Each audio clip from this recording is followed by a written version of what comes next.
Hello everyone! In this video we're going to be talking through adding cameras to your scene in Unreal Engine and then moving those cameras around and positioning them to where you want them to be. Without further ado, let's jump over into Unreal and get started. Alright, so here I am at the end of the last video, which was the lighting video, where we added the sun, sky, and sky atmosphere to our scenes and positioned the sun around to where we wanted it to be. Now we need to add some cameras to get some interesting angles to capture our scene. In future videos, we'll talk through how we might move those cameras around over time and switch between them as if you were recording specific clips of your scene.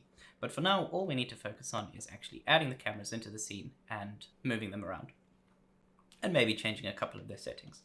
One way to add a camera to your scene is to go to your Place Actors panel and search for Camera. A couple of things show up, but the ones that we are interested in are the Camera Actor or the Cine Camera Actor. These are two different types of cameras in the scene.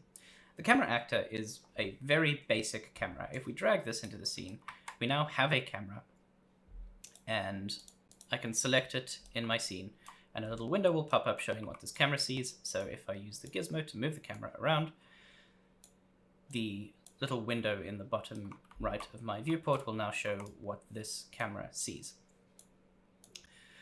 The problem with this camera is that there are not very many settings to adjust. So if you just want a very simple camera for your scene, if you're creating a simple game, for example, and you're not too worried about creating a cinematic experience and you don't need access to all of those settings, which we discussed in the previous video, then you don't really need to worry about the Cine camera. Just add a camera actor to your scene and use the settings within this camera to adjust the general look of your game. For the most part, the settings that you have access to are under camera settings, and the projection mode is orthographic, which is a sort of 2D. Orthographic means a sort of 2D projection of your scene, which we don't actually want for this course. A perspective camera is more what we might understand a traditional camera to be, where the camera itself has some perspective on the scene. And then you have access to the field of view, which controls the zoomy-in-ness of the camera, as we spoke about in the slides. And then lastly, the aspect ratio, which is the ratio of width to height. So in this case, there is the width is 1.8 times greater than the height, which is a pretty standard aspect ratio. So if you set that to 1, now your camera is going to be recording a square video. If you were posting it to some mobile platform or an old TV perhaps, and then if you set that aspect ratio really high, you would get a super widescreen camera. 2.5 is the max, it seems. And that, for the most part, are the settings available for this camera. So I'm going to delete this camera now and not really focus on it for the rest of this video, because the more interesting camera, and the one that you'll probably want to use in this course, is the Cine Camera Actor, because this camera is the emulation of a real-life physical camera with all of the settings that we've spoken about previously. You could add this camera like we added the last camera by dragging it into the scene, dropping, and then moving it around where you need it to be. But there is another way to add a camera which I find a lot more useful, and that is to place your viewport camera where you want it to be. So for instance, right over here I think is a quite nice view of my scene. And then go into the burger menu in the top left hand side of your screen. That's this little, let's see if I can zoom into it, the little 3 lines. Click on that, and then in this drop down menu there's the option to create camera here. And here you can add a normal camera or a Cine camera. So I'm going to add a Cine camera, and now it's created a new camera in my scene, but that camera is exactly where my viewport was. So this is a fantastic way to very quickly add a number of cameras to your scene by finding, if you click away from that, then the viewport goes away. Finding an interesting angle, so let's say, oh, this river's quite nice, I'm going to put a camera over here, go to the burger menu, create camera here, Cine camera. And now I've got 2 cameras in my scene, and I can switch between them to see the different shots that I've lined up.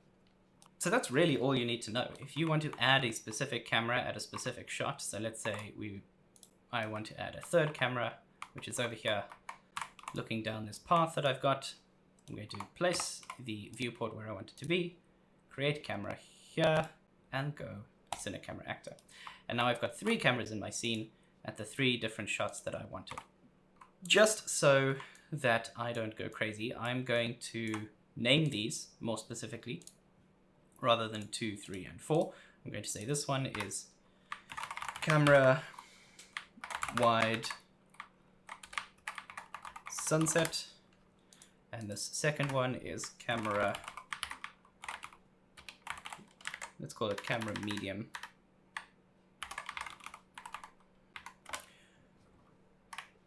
river, and then the third one is going to be camera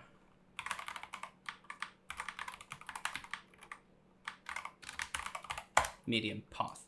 So the path camera shows me the path, the medium river camera shows me the river, and then the sunset camera shows me this tree sunset thingy. And that's good enough for me for now. As the naming implies, I do want to change these camera settings a little bit and maybe make this one a little bit wider and focus in these two a little bit more. So this is where the cinema camera comes in really useful, because if we go to any one of these settings, so I'll choose the wide one for now, and go to the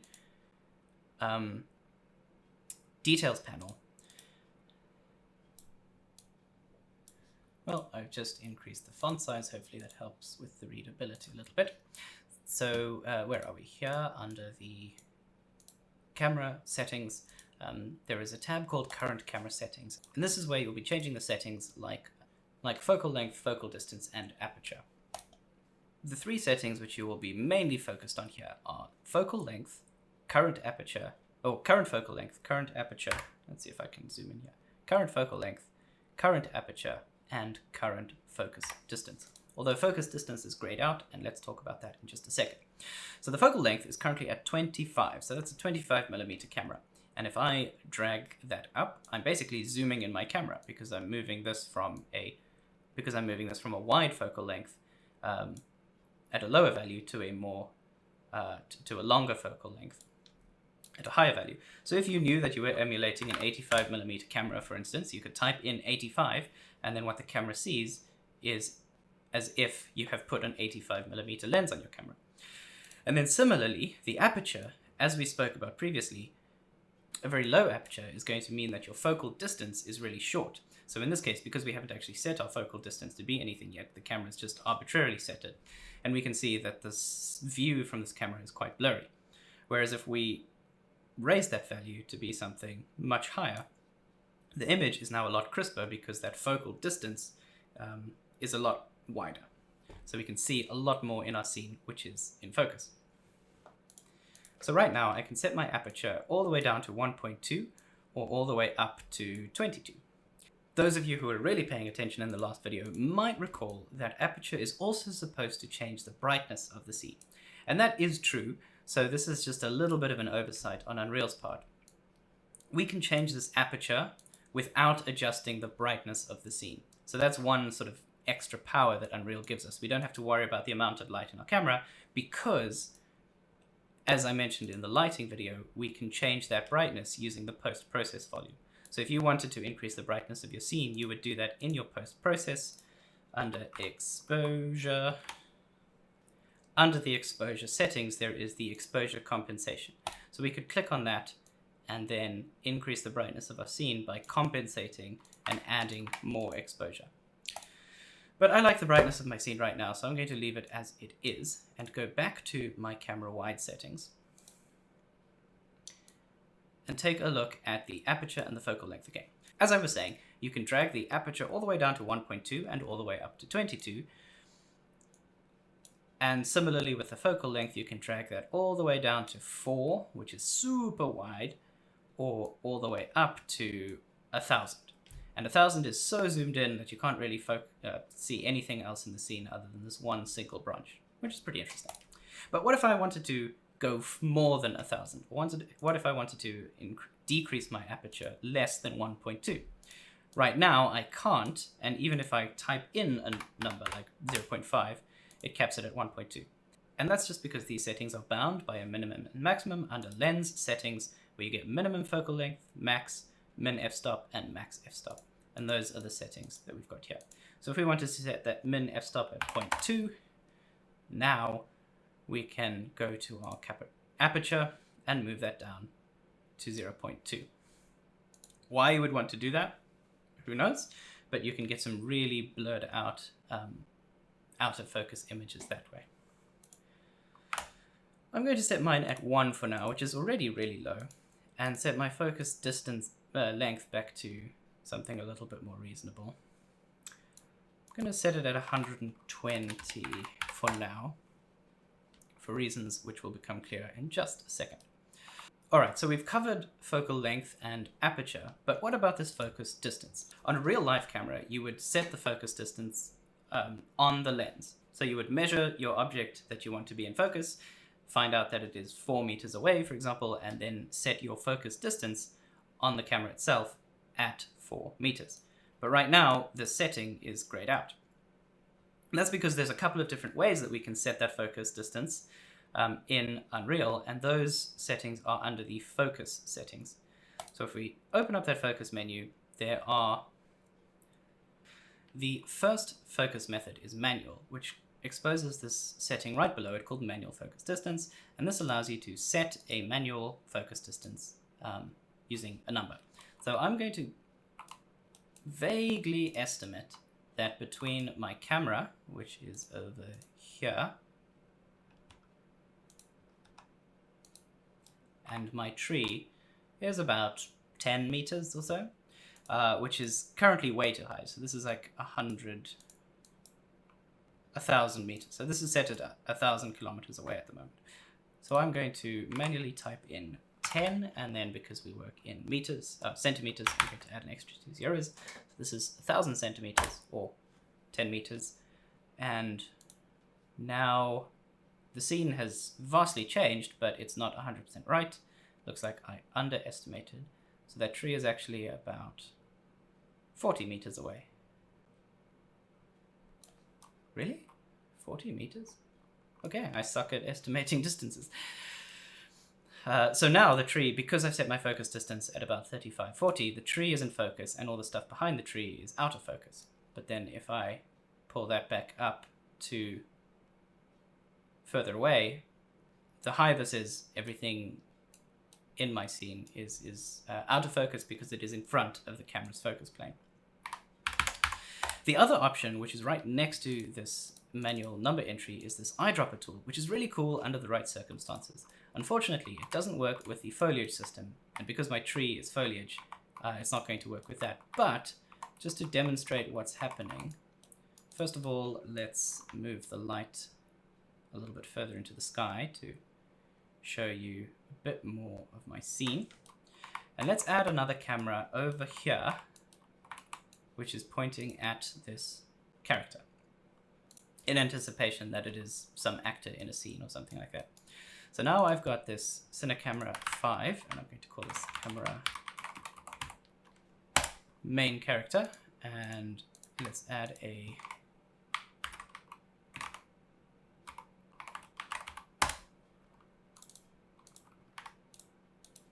say that this camera is the close-up camera. I'm going to use my focal length to zoom in a little bit, and then, oops,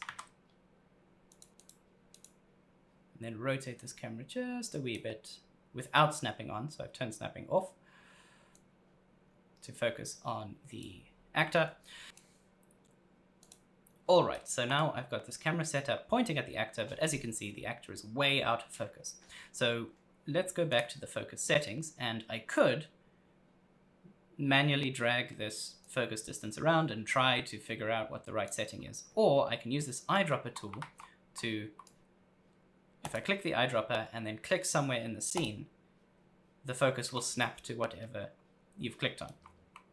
Like I said, unfortunately, it doesn't work with the foliage tool. If you tried to do it with this camera over here, to click on this tree. Okay, maybe I was right. Maybe it doesn't actually work with the foliage tool, because this doesn't seem to be working correctly right now.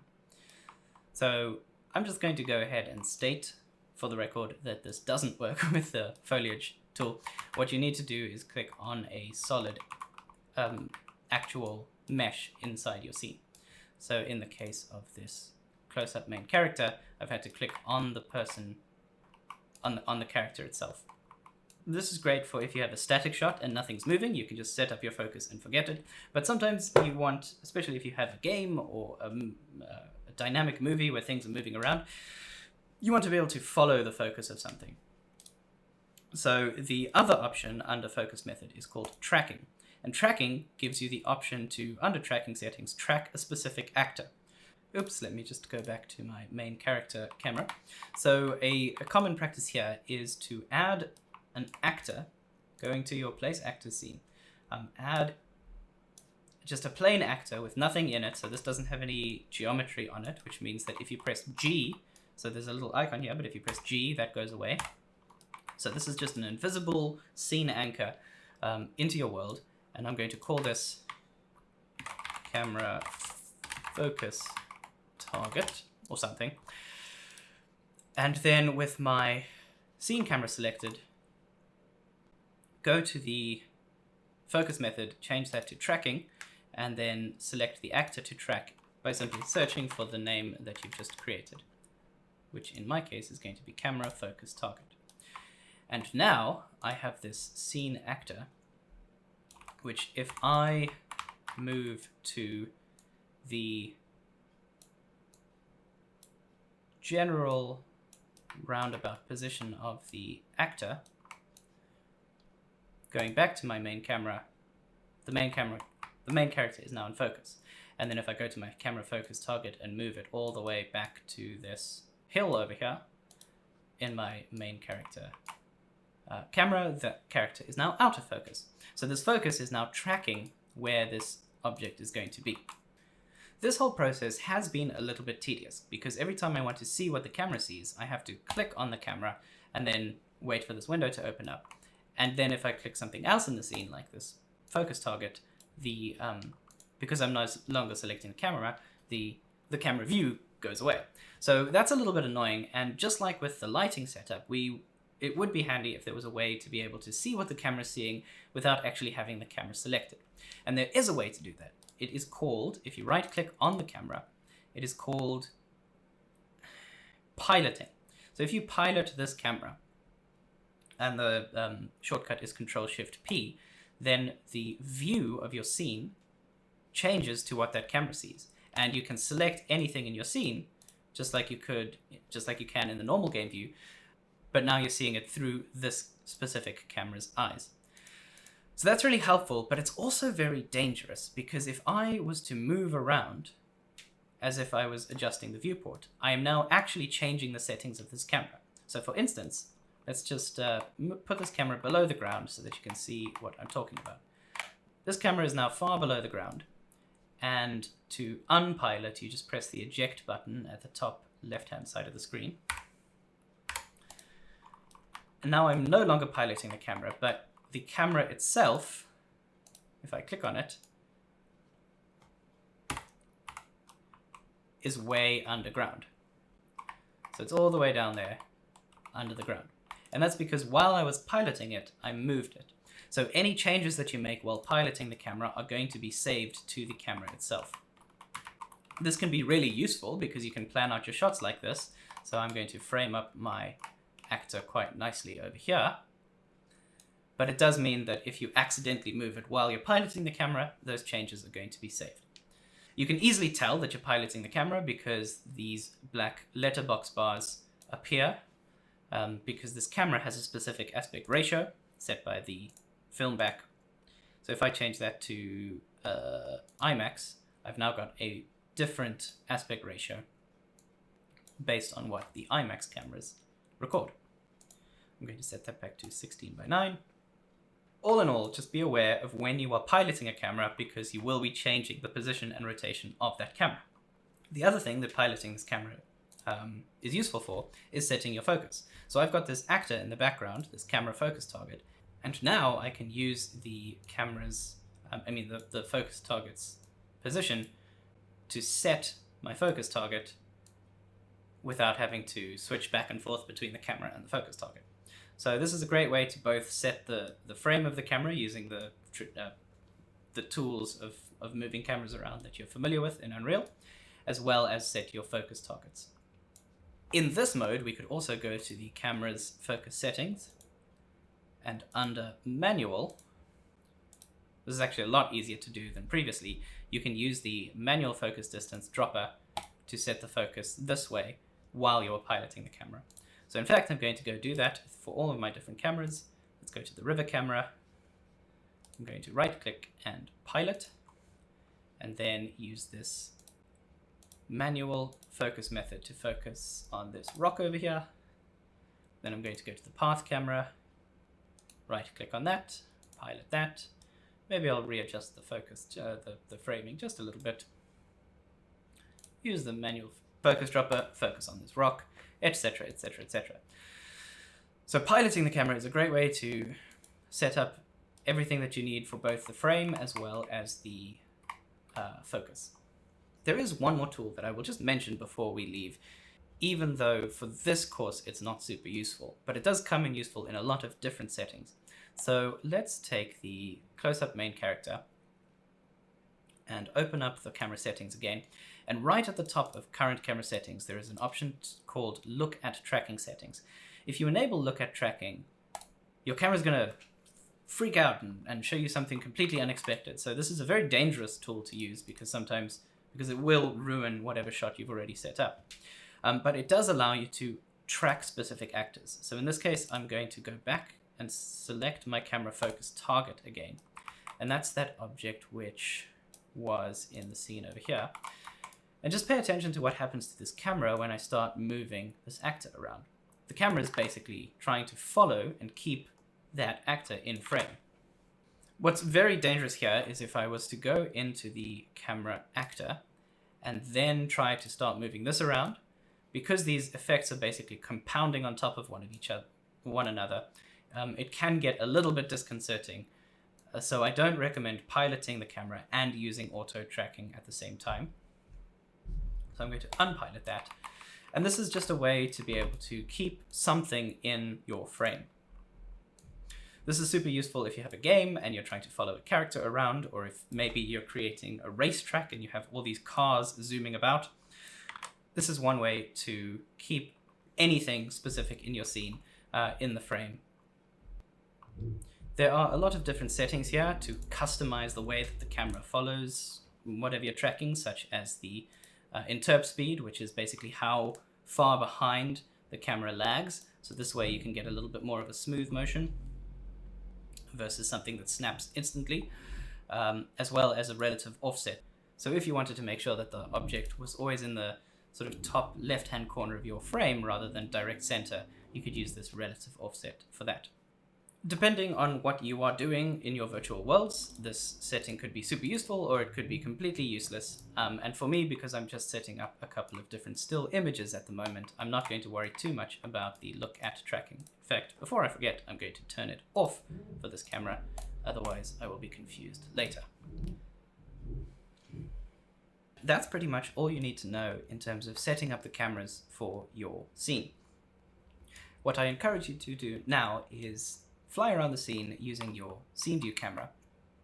Find some interesting angles, and wherever you find something interesting, just add a new Cine camera there, and then name it something that's memorable for that camera. So in this case, I'll say camera tree trunk. And then if you feel so inclined, right click on that to pilot that camera and get your specific the details of your frame, as well as use these three settings, the focal length, the aperture, and the focus settings, to set the correct focus and all of that goodness for your camera. Don't forget to unpilot so that you don't lose those changes. And just create a couple, four to six different cameras around your scene, showing some interesting frames of the world that you're creating. Okay, that's it from me for now. Enjoy adding cameras and finding interesting shots in your world. I will see you in the next video. Until then, cheers.